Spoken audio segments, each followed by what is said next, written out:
Guys, almusal na tayo. Yung pritong talong.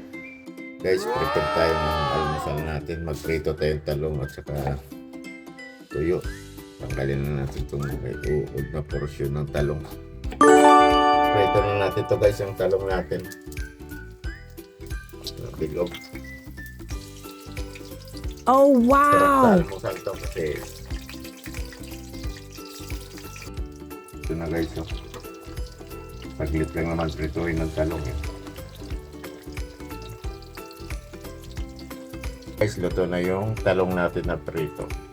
Hanguin pa natin yung iba. Luto din tayo ng scrambled egg. Lagyan ng paminta. Parang maraming paminta nilagay mo dyan.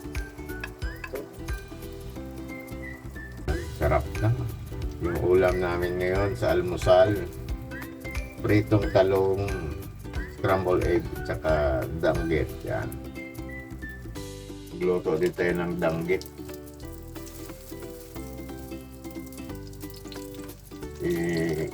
Prito lang natin.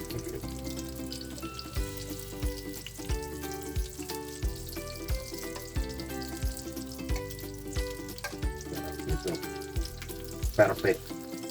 Siyempre, may kape. Kailangan pag may kape. Ayan guys, luto na itong tuyo natin. Yung sakto lang, hindi masyadong kailangan yung crispy lang siya tapos hindi sunog. Kasi pag sunog parang mapait. Yung sakto lang. Kailangan maliliit kasi ito na langgit kaya mahirap din siya prituhin. Pero boneless naman. Guys, almusal na tayo. Yung pritong talong.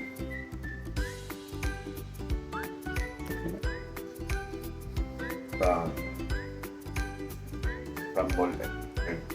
Ito masarap po. Danggit.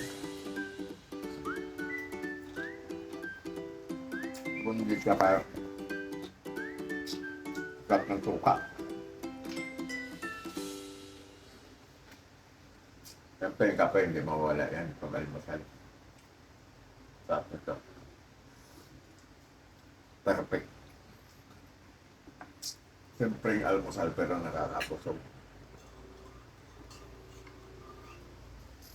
Dapat palagi todo para yung sausawan nito. Ano to?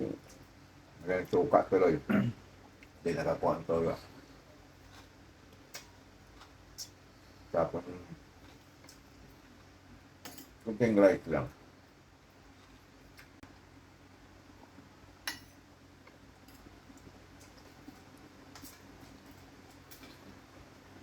Ang sarap nito, hindi maalat.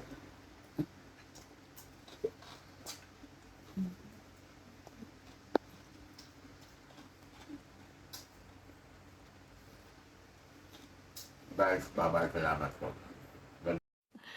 Sana all.